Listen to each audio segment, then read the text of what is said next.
하나님 아버지 은혜를 감사합니다. 우리를 택하여 구원하여 주시고 또 하나님 이 저녁 시간에 피곤한 몸이지만 하나님의 계시의 말씀을 깨닫고자 저희들 이 밤에 모이게 하여 주시니 감사합니다. 잘 배우게 하시고 깨닫게 하시고 은혜 받게 하여 주옵소서. 감사드리옵고 예수님의 이름으로 기도하옵나이다. 아멘. 예, 우리 요한계시록, 오늘은 요한계시록 11장 11절에서 19절 말씀인데요. 우리가 여러분들 책 받으신 분들 조금 늦게 오신 분들도 있으니까 책 받으신 분들 혹은 책이 없으신 분은 요한계시록 11장 11절에서 19절을 보시면 되겠습니다. 그리고 두 분이 더 오셨죠? 예. 자, 우리 요한계시록 지금 이제 양 목사님 책가지로 내려가셔가지고 우리 그냥 여기 성경책 보시고 같이 한 절씩 교독해서 읽도록 하겠습니다. 요한계시록 11장 11절에서 19절 말씀 우리 교독하겠습니다. 3일 반 후에 하나님께로부터 생기가 그들 속에 들어가매 그들이 발로 일어서니 구경하는 자들이 크게 두려워하더라.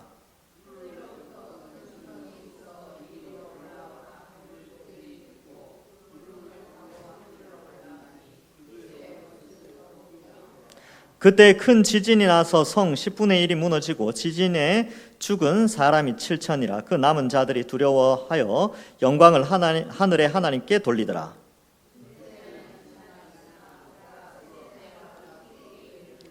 일곱째 천사가 나팔을 불매 하늘에 큰 음성이 나서 이르되 세상 나라가 우리 주와 그의 그리스도의 나라가 되어 그가 세세토록 왕 노릇 하시리로다 하니,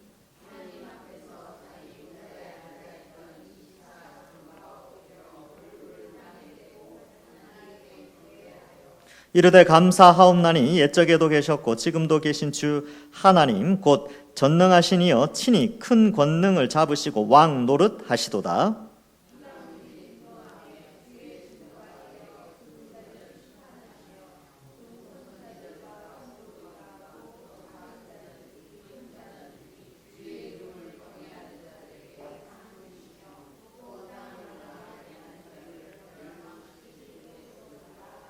같이 읽겠습니다. 이에 하늘에 있는 하나님의 성전이 열리니 성전 안에 하나님의 언약궤가 보이며 또 번개와 음성들과 우레와 지진과 큰 우박이 있더라. 아멘.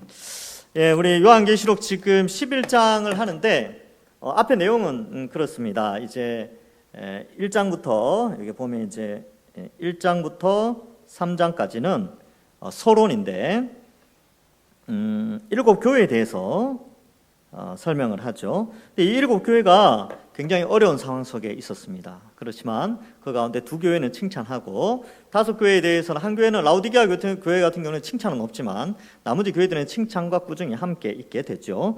그리고 4장과 5장에서는 하늘 예배가 나오게 됩니다. 하늘 예배, 아주 영광스러운 하늘 예배가 나오고 하늘 예배의 주인공은 성부 하나님과 성자 예수님. 근데 성자 예수님이라고 되어 있지 않고 어린 양이라고 표현되어져 있습니다. 근데 이 하늘 보좌에서 책이 하나 딱 등장해요. 책에는 7개의 인, 7개의 파라핀으로 된 도장이 찍힌 인이 있고 그 두루마리가 쌓여져 있죠. 근데 거기에는 앞뒤로 저주가 다 있었어요. 그래서 그거 하나씩 뗄 때마다 저주의 내용이 나오는데 여섯 번째 인까지 6가지 재앙이 나오는데 이 6가지 재앙은 마태복음 24장에 나왔던 예수님의 예언과 상당히 유사한 부분들이 있다. 그래서 그리스도의 초림과 재림 사이에 일어날 재앙들과 심판들 이런 것들과 좀 연결되어 있다라는 것이었죠. 그 다음에 7번째 인을 뗐을 때는 7번째 나팔 재앙이 등장하게 됩니다. 7 나팔. 그래서 첫 번째부터 6번째 나팔까지 쭉 불게 되고 6번째 나팔에서 7번째 나팔 사이에 뭔가를 설명하는데 그것이 바로 두 증인에 대한 내용이었다. 그래서 지난주에 두 증인에 대해서 우리가 살펴봤죠. 두 증인은 교회를 상징하게 됩니다. 두 증인은 교회를 상징하는 인물이죠. 교회입니다. 교회.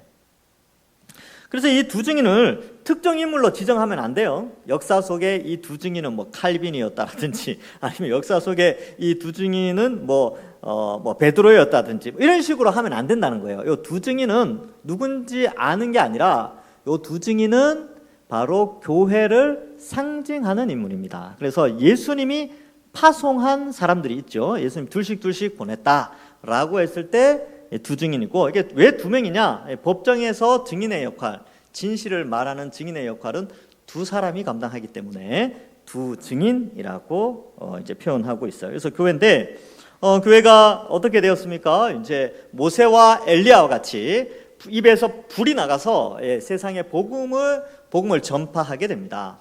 그런데 무저갱에 있던 짐승이 올라와서 이들과 전쟁을 하게 되죠. 그래서 이 하나의 장면이지만 이 장면이 보여주는 것은 그리스도의 초림과 재림 사이에 교회가 이제 진리의 복음을 막 뿜어내지만 그러나 방해하는 세력이 있다는 거예요. 방해하는 세력. 근데 이 방해로 말미암아 이 전쟁이 일어나고 결국 이 두 증인이 죽어버려요. 근데 며칠간 죽어 있냐면 3일 반 동안 죽어 있고 길거리에 버려져서 많은 사람들의 수치를 당하게 됩니다. 그래서 이 교회는 이 두 증인은 1260일 42달 동안 복음을 전하는, 그러니까 1260일이라는 긴 시간 동안 복음을 전하지만 꼴랑 3일 반 죽어 있는 거예요.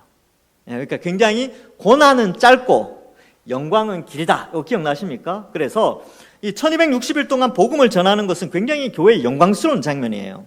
그러나 이 두 증인이 죽음에 이르는 것과 같은 이 고난, 그러니까 사람들한테 침뱉음당하고 조롱당하고 길거리 지나가면서 막 그렇게 하는 것은 아주 짧은 기간, 3일 반밖에 되지 않는, 그러니까 이거는 교회의 양면성이라 그랬죠. 교회의 영광스러움, 축복, 또 이런 것들은 1260일, 그리스도의 초림과 재림 사이에 1260일 동안 상징적인 숫자라 그랬죠. 1260일은 그런 의미가 있지만 3일 반은 아주 짧은 의미가 있습니다. 그래서 왜 하필 42달 1260일이 나오느냐? 그건 다니엘서에 보면 마지막 한 일에 대한 예언인데, 마지막 한 일의 절반은 예수 그리스도와 관련되어 있고 마지막 한 일의 절반, 그러니까 이제 3년 반은 교회와 관련되어 있어요. 그래서 거기에 그 교회의 고난, 이 부분과 연결되어져 있습니다. 그러니까 자꾸 이 3년 반이라는 숫자가 자꾸 나오는 이유가 이 3년 반은 교회의 고난과 관련되어 있고 교회의 영광과 관련되어져 있기 때문에 이 요한계시록의 1260일, 3년 반, 한 달, 두 달, 반 때, 42달 다 똑같은 시간인데 그렇게 다르게 표현하고 있습니다. 자, 그런데 이 두 증인이 죽어버렸어요. 그래서 이거는 실제로 죽었다라는 게 아니라 그만큼 죽음에 이르는 고난이 교회에 있지만, 교회는 이제 이 짧은 고난의 기간이 있지만 그 영광은 또 복음 선포하는 것은 굉장히 길다. 자, 그래서 보시면 이제 본문에 들어가 볼까요? 요한계시록 11장 11절에 보면 3일 반 후에 하나님께로부터 생기가 그들 속에 들어가게 되죠. 여러분, 생기가 들어가요. 여러분, 이 지금 교회 이 두 증인의 상태는 시체 상태예요. 시체. 일반적으로 시체는 그냥 아무것도 아니죠. 사실은 그냥 이제 아무것도 아니에요. 그런데 생기가 있느냐 없느냐에 따라서 사람이 살아있느냐 안 살아있느냐로 결정되어집니다. 여러분, 이 생기가 들어간다라고 했을 때 두 가지를 항상 떠올리시면 돼요. 첫 번째는 아담에게 생기를 불어넣죠. 그 코에 생기를 불어넣으시잖아요.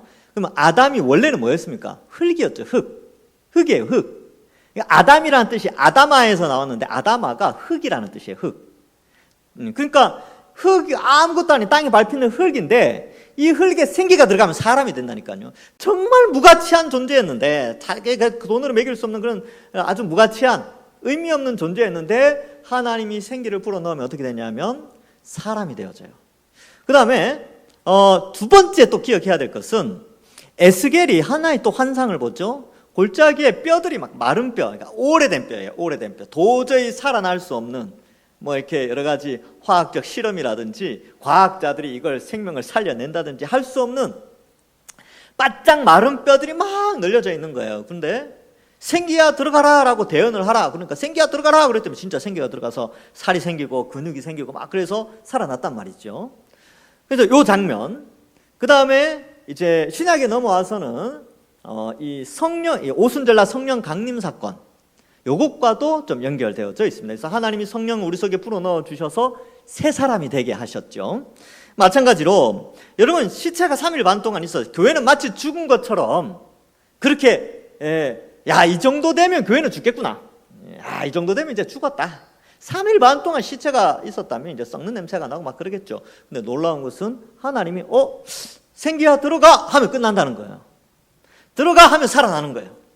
살아나죠. 그래서 그 속에 들어가매 그들이 발로 일어서서 구경하는 자들이 크게 두려워하더라. 여러분, 교회를 아무리 없애려고, 좀 이제 2000년에 예수 그리스도의 승천 후에 2000년 정도 흘렀잖아요. 교회를 없애려고 얼마나 역사 속에서 폭군들이 많이 등장한 줄 아십니까? 그런데 교회가 없어졌습니까? 안 없어졌습니까? 안 없어졌어요. 오히려 예수 믿는 사람은 더 늘어만 갔습니다. 왜 그러냐 하면 이 교회의 생명을 주관하시는 분은 하나님이세요. 그래서 제가 이제 이런 본문을 살피면 그런 생각이 들어요. 많은 사람들이 이제 한국 교회는 부흥이 없다, 한국 교회는 이제 희망이 없다, 아니면 이제 더 이상 뭐가 없다 그러는데, 그런 것 같아. 막 이렇게 통계 자료 이런 거 가져오고, 뭐 출산율 가져오고, 뭐 이런 거 막 가져오면 막 그런 것 같아요. 그래, 이제 교회 그 이제 베이비붐 시대도 이제 지나가고 그렇잖아요. 제가 최근에 들은 이야기 그거예요. 베이비붐 세대가 지나가면서 교회의 성장은 멈췄다, 뭐 이런 식으로 이야기를 한단 말이죠. 그렇지. 막 하다가도 마치 교회가 이 생명력을 잃어가 가는 것 같은데도 이런 본문을 딱 살피면 그건 사람의 생각이다. 사람의 생각.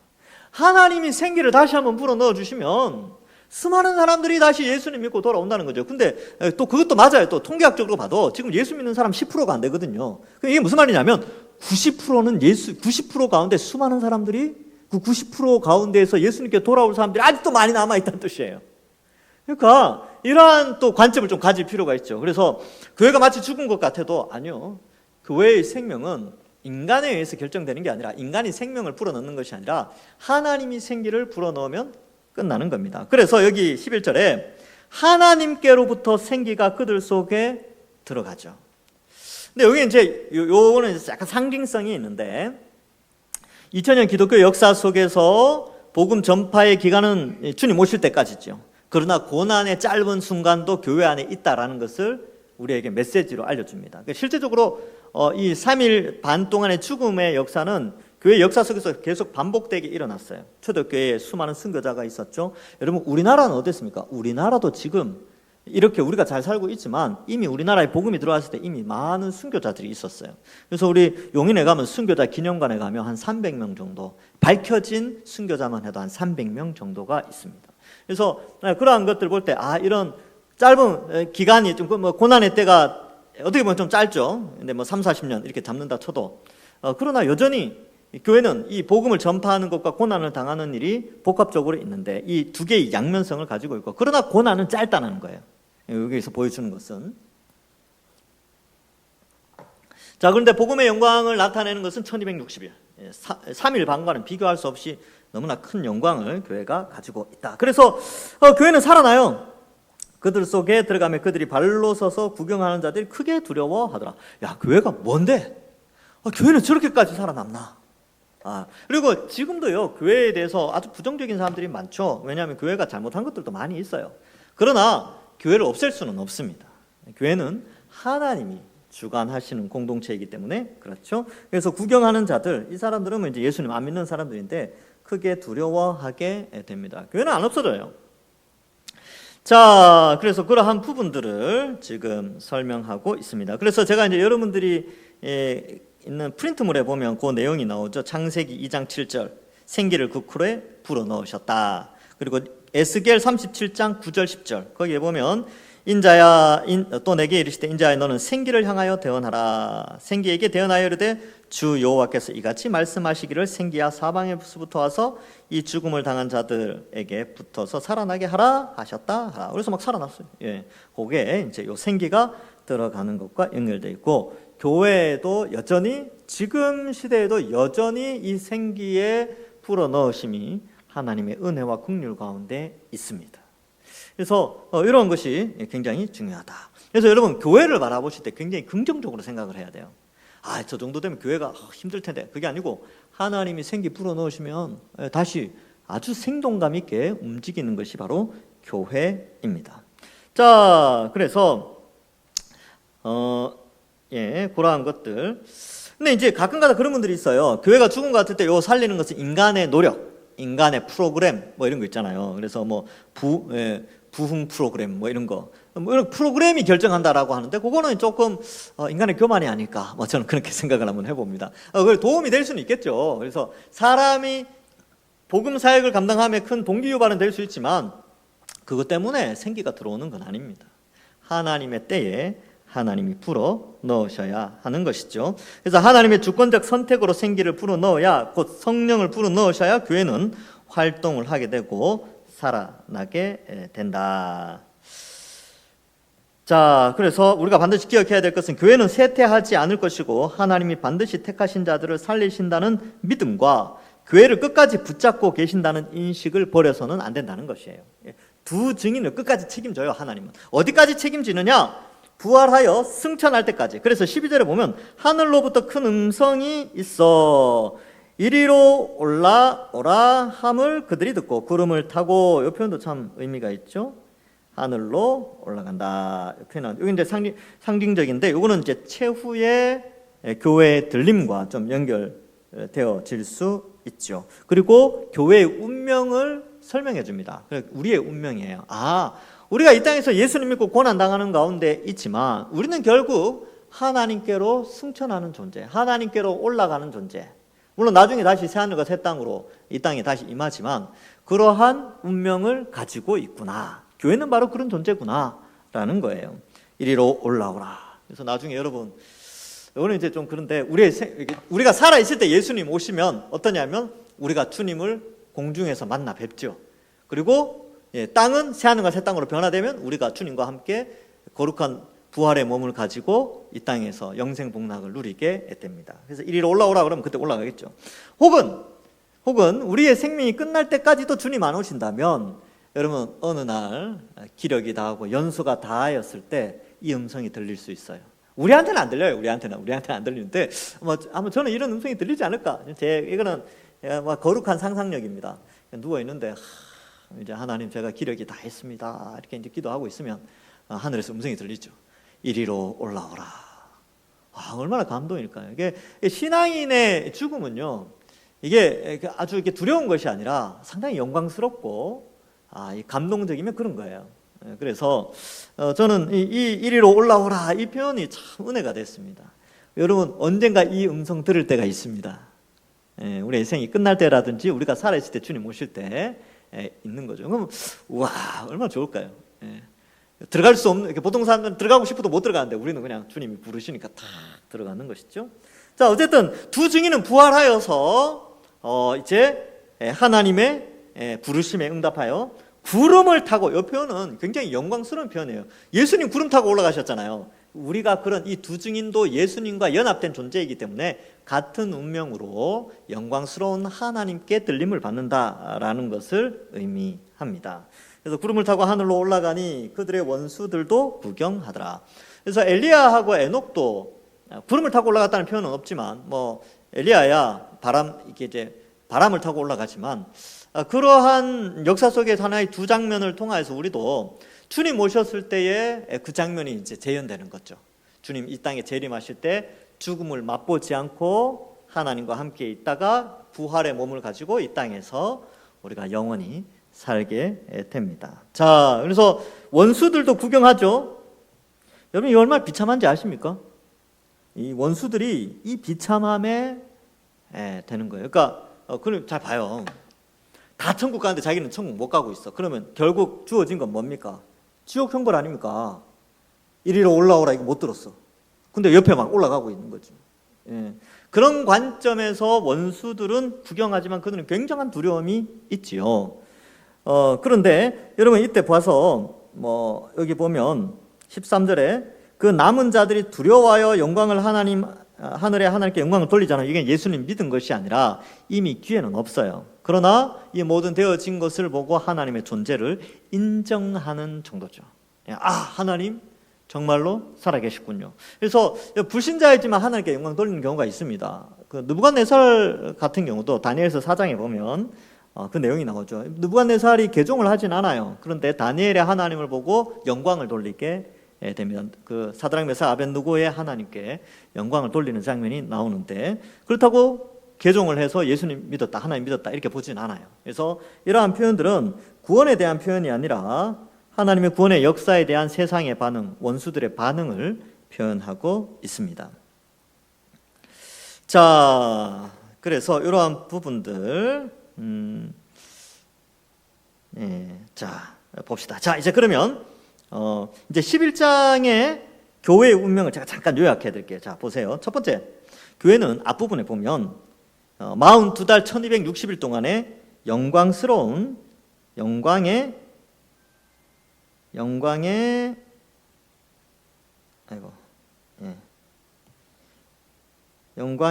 사명이 주어집니다. 교회의 시작이죠. 사명이 주어져요. 예수 그리스도를 통해 12제자에게 하늘과 땅에 모든 권세를 내게 주셨으니 너희는 가서 모든 민족으로 제자를 삼으라. 그리고 성령이 너희에게 있으면 사도행전 1장 8절 성령이 너희에게 임하시면 너희가 권능을 받고 예루살렘과 온 유대와 사마리아와 땅끝까지 이르러 내 증인이 되리라. 이런 사명을 받는단 말이죠. 근데 이 사명이 1260일 42달 3년 반 동안 이 사명을 감당하게 되는데, 이것은 바로 그리스도의 초림과 재림 사이의 기간 동안 받는 교회의 사명이죠. 그러나 이 교회의 사명을 감당하는 가운데 죽음의 고난이 있어요. 죽음. 그렇죠? 근데 이게 이 죽음이라는 고난이 굉장히 짧다라는 것을 강조하고 있습니다. 그런데 교회는 부활의 삶을 살아요. 부활의 영광이 있습니다. 교회가 완전히 죽은 것 같이 고난을 엄청나게 당하고 야, 이 교회는 끝났다라고 하지만 교회는 계속 예수 믿는 사람들은 늘어만 가게 됩니다. 그래서 여러분, 이 공산주의가 아무리 등단하고 막 그래도요, 예수 믿는 사람들은 더 많이 늘어났어요. 베트남도 그랬다 그랬죠. 중국도 사실 그렇고요. 북한에도 지금 모르지만, 정확한 파악은 안 되지만 예수 믿는 사람들이 있을 거예요. 또 하나의 예는 또 이제 러시아죠. 옛날 소련 시대 때는 교회가 없었어요. 소련이 생기기 전에 러시아 정교회가 있었는데 러시아 정교회가 굉장히 극도로 타락합니다. 그러면서 그 교회의 문을 누가 닫느냐 하면 공산주의자들이 다 닫아버려요. 근데 소련이 붕괴되잖아요. 그러면서 교회가 다시 생겨났어요. 지금은 정상적인 개혁주의 교회들이 상당히 많이 생겨나고 있습니다. 러시아에. 지금 러시아에 교회들이 많이 있어요. 복음 전하고 그래도 상관없어요. 어쨌든 교회는 없애려고 했는데 안 없어져요. 물론 이제 소련 같은 경우는 한 72년 정도 교회가 없었어요. 교회 존재가. 소련이 붕괴되면서 이제 다시 생겨나게 됐죠. 베트남도 그랬죠. 제가 말씀드렸잖아요. 공산주의화 되고 나서 교회 문을 닫았다가 다시 열렸는데 어디에서 숨어있던 성도들이 막 튀어나왔어요. 지금은 막 이제 다시 퍼져나가고 있죠. 2006년도 갔을 때 1%가 안 된다 그랬는데 지금은 1%가 넘어요. 베트남 인구가 많거든요. 자, 그래서 부활의 삶이 되어지고 그 다음에 영원한 승천의 영광이 주어집니다. 근데 요게 교회는 요 사이클입니다. 이 사이클이라는 표현이 그렇고 요 직선적 역사관을 가지고 있어요. 그래서 우리는 지금 어떤 상황이냐면 우리는 요 상황이다 생각하십시오. 요 상황. 그렇지만 이 부활의 상징적인 현상들이 교회 안에는 나타나고 있다. 즉 교회가 없어질 줄 알았는데 여전히 다시 교회는 살아나서 사명을 감당하고 있다. 그러나 때로는 죽음과 같은 때로는 순교와 고난의 순간이 있다. 그러나 우리의 궁극적인 것은 바로 승천의 영광이 주어진다라는 것을 우리가 좀 생각을 해봐야 합니다. 자, 근데 이제 우리가 이거를 기억해야 돼요. 그리스도와 연합된 교회는 마지막 때에 모든 사람들이 보는 가운데 그리스도와 같이 하늘로 승천하게 되는데, 요 소망을 가지고 있어야 됩니다. 안 그러면 우리가 이 땅에서 이 죽음의 고난을 이겨낼 수가 없어요. 고난이 힘들면요 신앙 떠납니다. 그러나 재림하실 주님, 그리고 우리가 부활하여 영광스러운 몸으로 부활할 날이 있다는 사실 때문에 견뎌내는 거죠. 여러분, 군인들이 군생활 하잖아요. 2년 동안 버텨내죠. 그 왜 버티는 줄 아세요? 제대할 날이 있거든요. 전역할 날이 있어서 그 버텨내요. 여러분, 우리가 이 땅에서 믿음 생활하고 신앙 생활할 때 고난이 오죠. 근데 우리가 왜 버팁니까? 영광스러울 날이 있기 때문에 버티는 거예요. 그 날이 이 땅에 임하든, 이 땅에 오면 제일 좋죠. 이 땅에서 우리가 이 고난을 이겨내는데 또 하나님 영광 가운데 이렇게 갚아주시면 제일 좋고, 그렇지 않다 할지라도 우리에게는 영원한 하나님 나라의 천국의 상급이 있어요. 면류관이 있고 영원한 칭찬과 명성과 존귀가 우리에게 주어진단 말이죠. 그렇기 때문에 버틸 수 있는 힘이 있는 거죠. 그러니까 이 메시지를 지금 전하고 있잖아요. 이 승천에 대한 이야기를 하는데, 지금 아시아의 7교회나 이 요한이, 사도 요한이 반모섬에서 이 편지를 쓸 때, 이 서신서를 쓸 때, 이 계시록을 쓸 때 많은 교회들은 고난 가운데 있었어요. 근데 이 메시지를 딱 읽는 순간, 지금 우리가 이 두 증인의 죽음과 같이 짧은 고난의 기간을 거치는구나. 이제 곧 영원한 하늘 영광을 우리가 맞이하겠구나 하고 고난을 버틴다는 거예요. 근데 이게 이 시대에도 동일해요. 여러분, 지금은 어떤 고난이 있습니까? 지금은 나태함의 고난이 있어요. 지금은 풍요로움의 고난이 있습니다. 지금은 향락의 고난이 있어요. 제가 이렇게 표현을 했는데, 여러분, 이 향락과 풍요로움은요, 때로는 우리의 신앙을 깎아먹는 고난의 역할을 해요. 그랬잖아요. 물질적으로 풍요하면 하나님이 우선순위에서 약간 밀려나게 돼요. 그래서 무엇이 우선순위로 들어가냐면 나의 즐거움, 나의 행복이 우선순위로 가요. 왜? 그 행복을 실현할 수 있는 많은 재료들이 나한테 있거든. 그러니까 이 행복을 추구할 수 있는 재료들이 많기 때문에 하나님을 향한 마음은 그 다음 순위로 가요. 그리고 내 행복 순위가 우선순위로 가면서 어떤 일이 벌어지냐면, 가만히 내버려둬도 교회는 상당히 그 생명력을 잃어가는 거죠.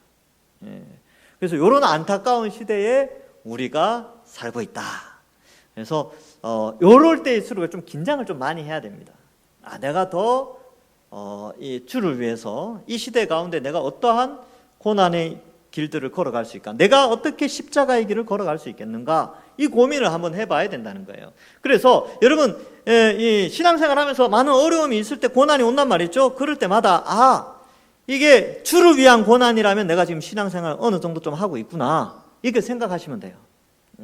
너무 고난이 없다, 그건 또 감사할 일이긴 합니다. 근데 감사할 일인데 자신을 돌아봐요. 내가 정말 주를 위해서 이 사명을 잘 감당하는데 이런 복이 오는 거 아니면 아무런 사명을 감당하지 않기 때문에 아무런 고난도 없는 것은 아닌지 한번 돌아봐야 되는 것이죠. 왜냐하면 교회의 본질은 이 두 증인이 잘 보여주고 있기 때문에 그렇습니다.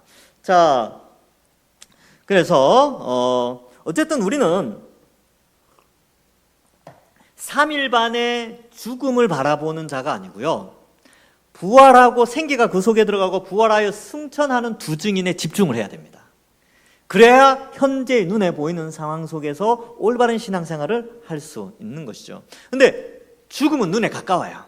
이 두 증인의 입장에서 보면 이 두 증인의 죽음은 가깝죠. 그러니까 길거리에 내버려져 있으니까 눈에 띈단 말이죠. 그러니까 이게 내 상황이라면 이게 내 눈에 있는 고난은 내 눈에 너무 가까워요. 근데 승천, 부활, 하나님 영광, 이건 나의 개인의 시간 속에서는 굉장히 멀리 있는 것처럼 여겨지기 때문에 그 멀리 있는 영광보다는 가까이 있는 고난이 내게 너무나 크게 다가오기 때문에 많은 사람들이 흔히 말하는 시험 들었다라는 표현을 쓰는 거예요. 그러나 우리는 좀 멀리 볼 수 있는, 성경을 통해서 이 고난의 너머에 비쳐 있는 그것을 보는 거죠. 그래서 예를 들면 이런 거 볼까요?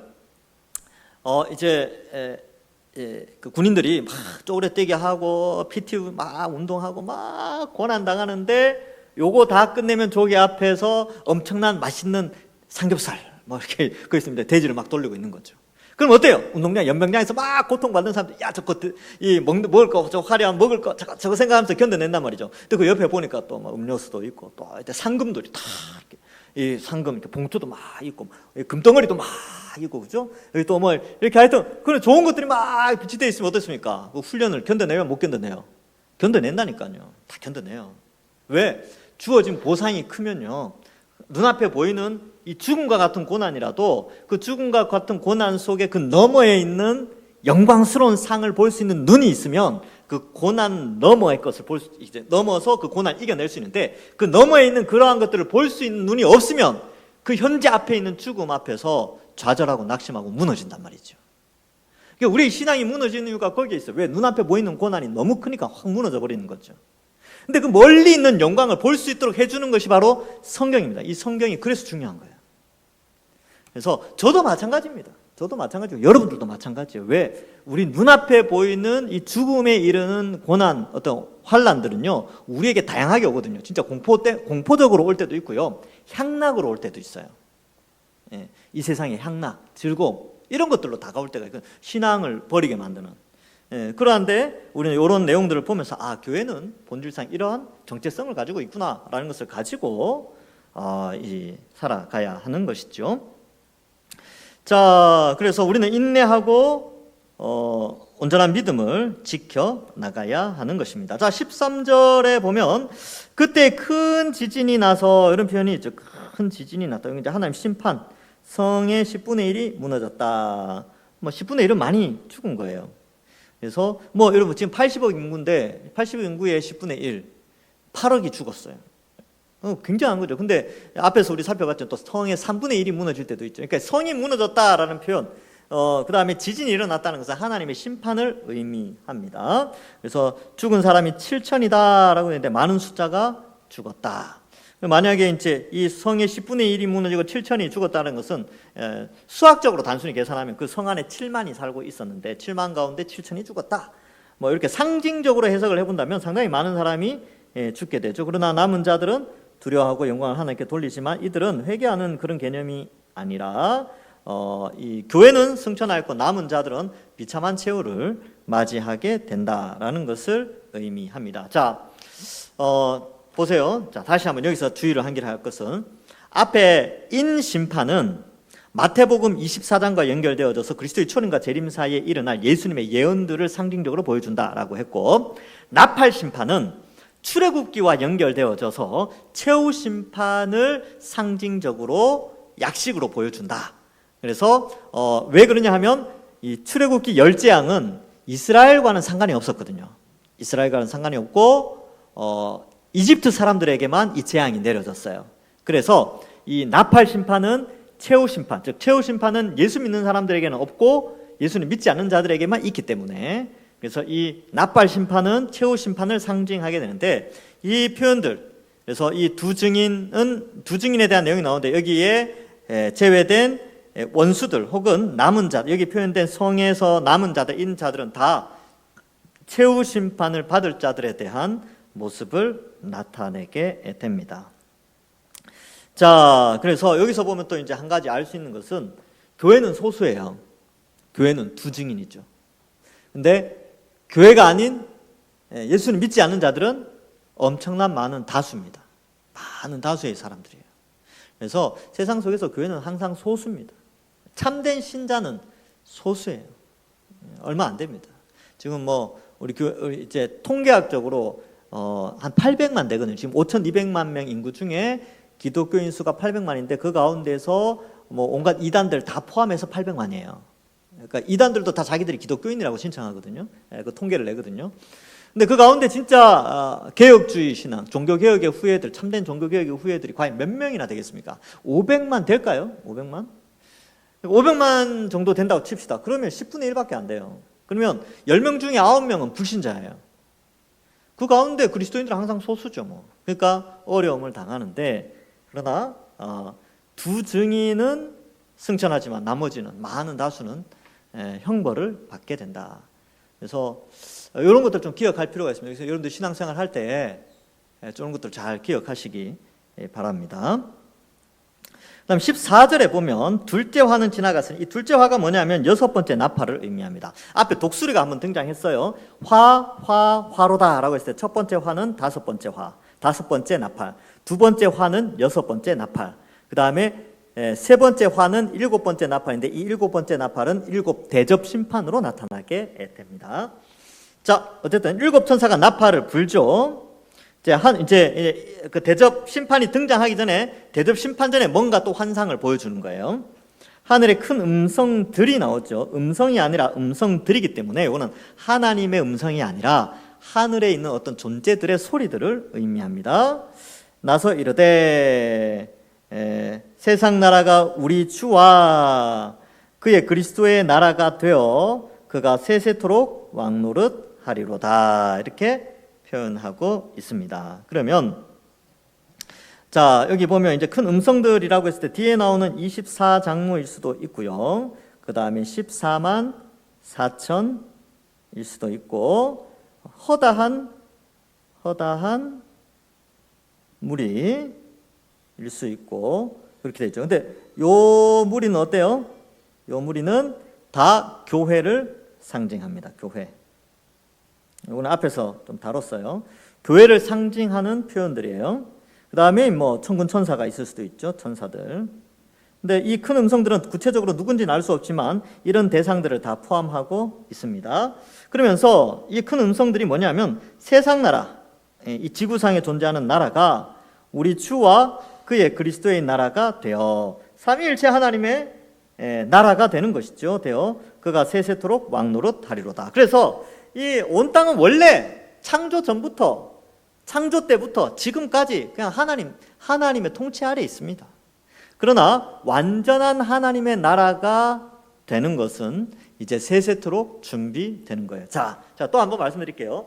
하나님은 몇 년 동안 사셨을까요? 이때까지? 측량할 수 없어요.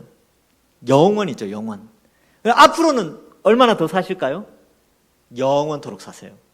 그러니까 영원토록 살아오셨고 영원토록 사시고 시작과 끝이 없어요.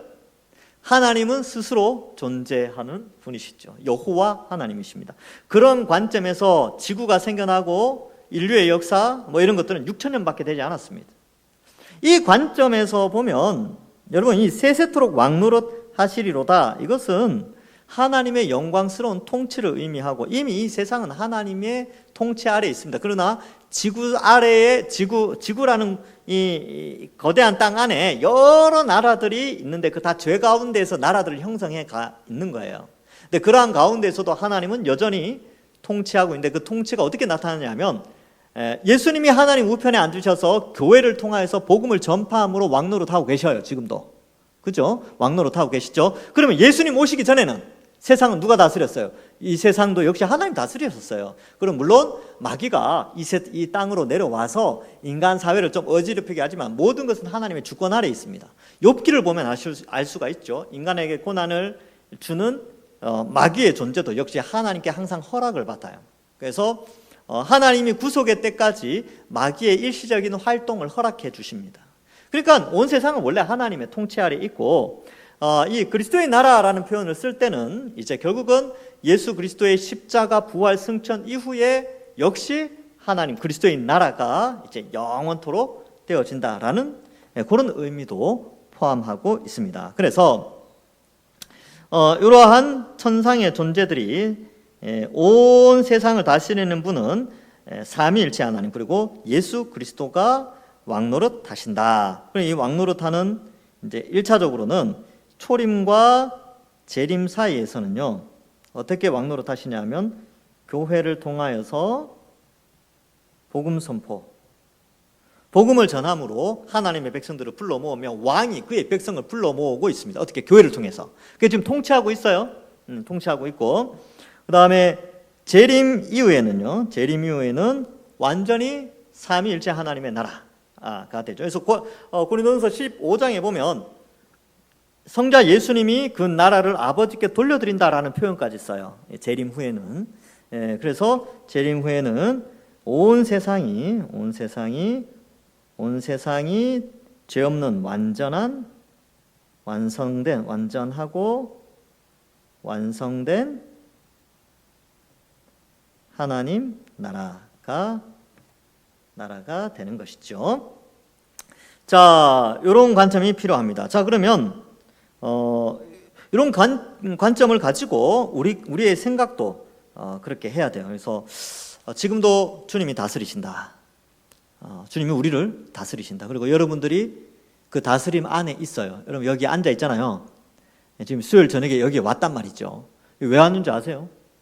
주의 다스림 가운데 있는 거예요. 성령이 우리 속에서 야, 여기는 가야지.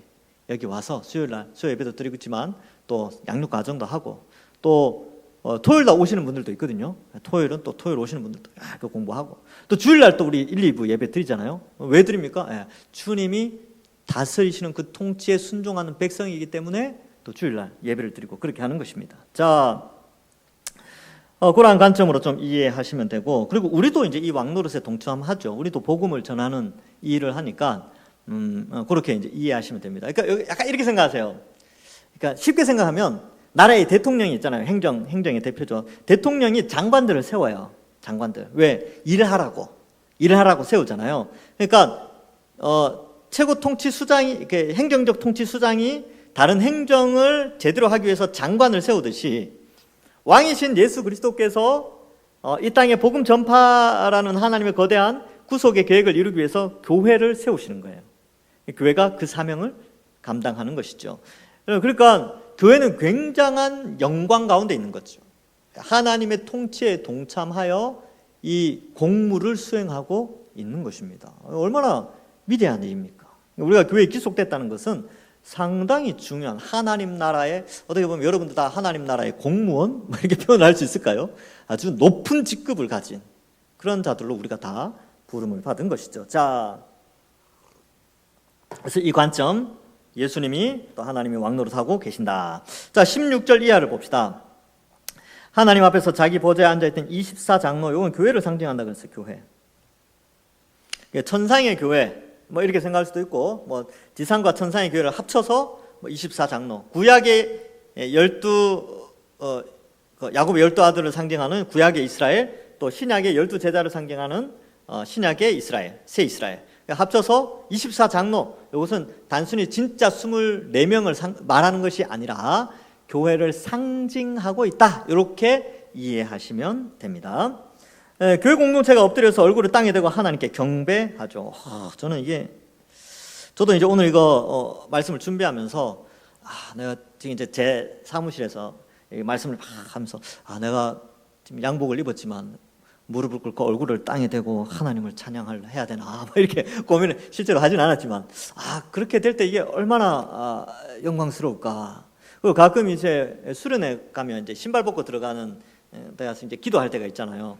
그때 기도를 이렇게 하는 것 참 의미가 있겠다. 왜? 얼굴을 땅에 대는 거죠. 이거 철저한 복종, 완벽한 순종, 왕의 권위에 대한 절대적인 그런 낮아짐, 뭐 이런 표현들이거든요.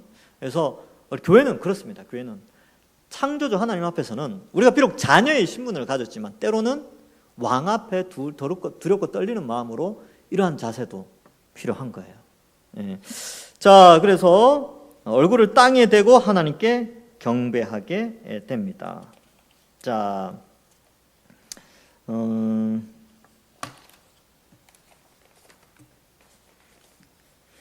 그래서 뭐 기도하고 하나님께 경배하게 되는 것이죠. 그래서 경배의 노래를 하게 됩니다. 이르되. 그래서 이 뒷부분이요, 약간 시 형태로 돼 있어요. 그래서 이 노래, 경배의 노래 뭐 이렇게 표현하기도 합니다.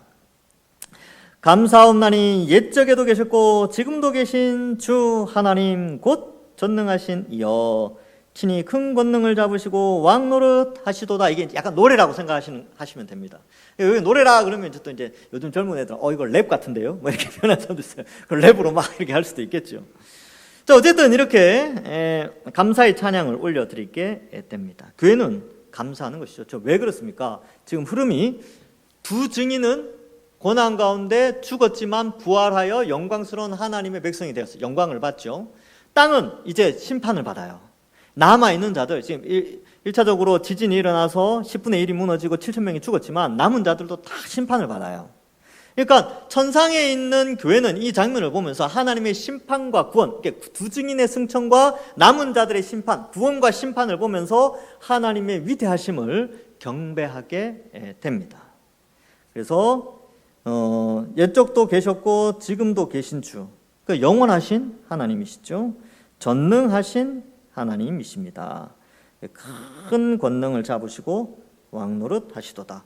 그래서 참 이 표현은 이 하나님의 전능, 우리가 생각하는 하나님의 크기가 있어요. 하나님은 이 정도 되시는 분이지 라는 것 이상이에요. 여러분들 생각하는, 그건 우리 인간의 한계이기 때문에 그 정도밖에 생각 못 하는데, 실제적인 하나님은 성경에서 표현된 모든 것을 다 갖다 해도 우리 인간의 힘으로 표현할 수 없을 만큼 위대하시고 크신 하나님이십니다. 그래서 수학으로도 설명할 수 없고요, 미술로도 설명할 수 없고, 언어나 노래로도 하나님의 그 위대하심과 권능과 그 그 전능하심을 다 표현할 수는 없습니다. 근데 표현할 수 있는 정도가 이 정도예요. 그래서 친히 왕노릇 하신다. 그러면 여러분 지금 이제 여러분 이 교회 예배당을 딱 나간단 말이죠. 그러면 나가서 한번 버스 지나가는 거, 사람들 지나가고 네온 사인 불 켜져 있고 이런 거 한번 보세요. 그걸 쭉 보시면서 세상은 이렇게 흘러가지만 이 모든 세상을 하나님이 지금 다스리고 있다. 하나님의 통치 아래에서 이 질서가 유지되고 있다. 그래서 땅의 경계를 정하시고 그렇게 표현하잖아요. 나라의 경계도 정하고 막 그렇게 하고 하는 이유가 다 하나님의 축복 아래 있는 거예요. 통치 아래. 자, 그렇지만 세상은 어떻게 해요? 세상은 뭐 이방들은 분노하며, 이건 시편 2편에 나오는 내용을 조금 모양과 비슷한데, 거기에도 시편 2편에 보면 세상 사람들이 기름 부음 받은 자, 하나님의 기름 부음 받아 막 조롱하고 막 이런 장면이 나오거든요. 근데 하나님이 오히려 어때요? 하하 웃으시죠. 하늘에 계신 이가 웃으시며. 그래서 이제 메시아 예수 그리스도에 관련된 그런 건데, 이방들이 막 분노해요. 하나님 우습게 여긴다는 거죠. 그리고 주의 진노가 내려 죽은 자를 심판하시며, 그래서 이방들은 분노하지만 주의 진노가 이들에게 내려지죠. 종 선지자들과 성도들과 또 작은 자든 큰 자든지 주의 이름을 경외하는 자들에게 상을 주십니다. 진노는요, 진노는 이방인들, 앞에 나오는 예수님 믿지 않는 자들. 그러면 상은 진노가 있고 상인데, 상은 종 선지자들과 성도들이에요. 그러니까 우리가 하나님의 메시지를 전달하는 선지자의 역할을 감당하는 교회의 사명, 앞에 나왔던 두 증인이 뭐였어요? 모세와 엘리야 역할을 했죠. 그러니까 교회는 선지자적 역할을 한다는 거예요. 그러니까 그러한 선지자들과 성도들, 그러니까 교회를 성도, 거룩한 무리라고 표현하죠. 또 작은 자든 큰 자든지 다 주의 이름을 경외하는 자들에게 상을 주십니다. 이 상이 뭐냐? 앞에 나오는 진노와 대조를 이루기 때문에 여기에서의 상은 구원의 상과 구원을 표현하는 것과 조금 더 가깝습니다. 그러니까 개인에게 주어진 상급이 있죠. 그래서 예수님도 너희 보물을 하늘에 쌓아라 이런 표현들처럼 개인이 주는 상이 있어요. 그리고 문화 비유할 때도 너는 10골 다스릴 권세, 너는 5골 다스릴 권세를 줄게, 이런 표현들을 써서 개인마다 상급의 차이는 조금 있다라고 표현을 하지만, 여기에서의 상은 진노에 대한 반대 개념이기 때문에 구원을 의미하는 상을 주시게 됩니다. 또 땅을 망하게 하는 자들은 멸망을 하게 되죠. 그래서 지금 이 24장로 교회가 무엇을 노래하냐면, 하나님의 백성에게는 상을 주시며 하나님을 거역하고 교회를 핍박한 자들에게는 진노와 멸망을 시킬 때입니다. 마지막 심판 때가 되었습니다 라고 노래하죠. 이 노래가 요한에게 들려지게 됩니다. 자, 그래서 이에 하늘에 있는 하나님의 성전이 열리죠. 멋지지 않습니까? 이게 요한이 이걸 봤어요. 하늘 성전을 봤다니까요. 하늘 성전. 하늘 성전 본 사람이 종종 있어요. 보면 선지자들이 주로 하늘 성전을 많이 봤거든요. 다윗도 봤어요. 다윗도 시편 110편에 보면 주께서 내 주께 말씀하시기를 너는 내 원수가 발등상 될 때까지 내 우편에 앉으라. 그거 다 하늘 성전이 열려져서 본 거예요. 그래서 이사야도 그랬죠. 우리가 누구를 위해서 갈고 하나님이 막 회의를 하니까 이사야가 주여 내가 여기 있나이다 나를 보내소서 그러지 않습니까? 이게 다 하늘 성전이 열렸을 때 볼 수 있는 장면인데, 여기에서는 특별히 하늘 성전이 열렸을 때 하나님의 회의가 보여진 것이 아니고 언약궤가 보입니다. 언약궤가 보여요. 하나님의 언약궤. 여러분, 언약궤, 구약시대 때 언약궤 일반 성도들이 볼 수 있었을까요? 못 봤을까요? 못 봤어요. 대제사장만 봤어요. 대제사장. 그리고 그걸 메고 다니는 레위인들만 좀 봤을까? 그죠? 일반 성도들은 언약궤 못 봅니다. 그런데 다윗 때에 또 그게 성전이 짓기 전에 또 실로에 있다가 옮겨질 때에 군대에 나갔던 사람들 그거 좀 봤어요. 그 외에는 잘 못, 일반적으로 정착하고 이스라엘 나라가 정착되어지고 왕권이 강화되면서 성전이 솔로몬 이후에서는 일반 사람들은 이 언약궤를 볼 수가 없어요. 그런데 그 언약궤는 사라졌죠. 나중에 대체적으로 그렇게 추측을 합니다. 바벨론이 느부사라단이 그 12대장 바벨론의 일종의 국방부 장관쯤 되겠죠. 느부사라단이 딱 들어와가지고 다 불태워버려요. 성전도 불태우고 성벽도 불태우고 다 허물어뜨립니다. 그때 언약궤가 사라졌다라고 추측은 많이 하는데, 유대인들의 전해오는 야사에 의하면 요거 예레미야가 감췄다. 이런 설도 있습니다. 아니면 뭐 이렇게 케냐로 갔다. 뭐 이런 케냐가 아니고 이디오피아로 갔다라는 설도 있고 하여튼 설이 많아요. 예, 설이 많고 뭐 그런데 몰라요. 예, 성경에는 안 나와 있습니다. 근데 대체적으로 이 바벨론이 침공했을 때 이 언약궤는 불탔거나 사라졌을 것이다. 이렇게 추측을 하게 됩니다. 그런데 그 언약궤가 이 요한이 보는 거예요. 하나님의 언약궤가 딱 보이는 것이죠. 여러분 우리도 요한이 보여줬으니까 우리도 이제 상상으로나마 볼 수 있어야 되죠. 하늘 문이 열리고 언약궤가 딱 보이는 거죠. 그 언약궤의 상징하는 바만 오늘 좀 공부하겠습니다. 언약궤가 뭘 상징하는가? 왜 이걸 보여주셨는가 하면요, 이 언약궤는 세 가지 의미가 있습니다. 어떤 의미가 있느냐? 이 언약궤는 첫 번째, 이게 임재의 의미가 있습니다. 하나님이 임재하신다. 왕이 임재한다. 하나님이 함께 하신다. 이런 의미가 있고, 두 번째는 하나님이 인도하신다. 인도. 그래서 광야에서 언약궤가 움직이는 대로 백성들이 움직이거든요. 그죠? 그래서 하나님 인도하신다. 그 다음에 이 언약궤 안에는 계명의 돌판이 두 개가 들어가 있습니다. 그래서 말씀이 함께 하신다. 이스라엘 가운데 말씀이 함께 하신다. 이런 의미가 있습니다. 그래서 언약궤는 하늘 문이 열리고 누구나 언약궤를 볼 수 있다는 것은 누구나 하나님의 임재와 인도하심과 말씀을 알 수 있도록 해주시는 그러한 영광스러움이 열려졌다라는 것이죠. 그리고 번개와 음성들과 우레와 지진, 큰 우바. 이거는 이제 심판을 상징합니다. 심판. 그러니까 이거는 이제 언약궤는 하나님의 구원, 인도하심 이런 걸 상징하고, 이런 다섯 가지는 하나님의 심판을 상징합니다. 그래서 이제 요한이 언약궤를 보면서 이제 언약궤를 보는 새로운 시대가 열렸다라는 상징과 함께 하나님의 심판이 시작되었다라는 것을 알려주면서 이제 뒤에 이제 12장에 가면 하나의 환상이 나온 다음에 뒷부분에 이제 7번째 나팔이 불려지게 됩니다. 그래서 이렇게 되어 있고, 지금 이제 두 증인이 나왔잖아요. 두 증인이 나와서 교회의 운명을 쭉 설명해 줬죠. 그리고 이제 하늘의 상을 보여주고, 다시 12장에 가면 또 교회의 운명을 또 설명합니다. 한 여인이 등장하고 독수리 날개 뭐 이런 게 등장하고 뱀이 등장해요. 옛뱀, 뭐 마귀, 용 뭐 이런 개념들이 등장하면서 다시 한번 교회의 운명에 대해서 설명해요. 거기에도 보면 역시 교회의 영광, 교회의 고난, 하나님의 컨디션, 이런 세계관이 12장에서도 나오게 됩니다. 그래서 오늘은 여기까지 하고, 우리가 오늘 좀 생각해 볼 것은, 여러분 교회는 고난만 있는 게 아닙니다. 교회, 개인이든 교회든 고난은 짧아요. 그러나 우리에게 주어진 영광은 영원합니다. 그리고 우리는 이를 위하여 교회로서 사명을 감당하고, 하나님의 구원과 확실한 구원이 있다는 사실, 그러나 하나님의 심판도 확실히 있다는 사실도 알고 우리는 우리의 신앙을 잘 지켜나가야 하겠습니다. 자, 기도하고 마치겠습니다. 하나님 아버지, 은혜를 감사합니다. 우리를 두 증인으로 삼아 그리스도의 초림과 재림 사이의 기간을 살게 하며 왕되신 하나님의 뜻에 순종하여 복음을 전파하고 또 귀한 사명 감당하게 하여 주시니 감사합니다. 때로는 고난이 있다 할지라도 그 고난이 속히 지나간다는 사실을 또 알고 영광스러운 이 복음의 사명, 믿음으로서의 사명 잘 감당하면서 믿음 생활하게 하시고, 주님 다시 오시는 날, 부활의 날이 있다는 사실을 믿고 이 믿음 포기하지 않고 끝까지 붙잡고 또 열심을 내어 주를 섬기는 저희들 다 되게 하여 주옵소서.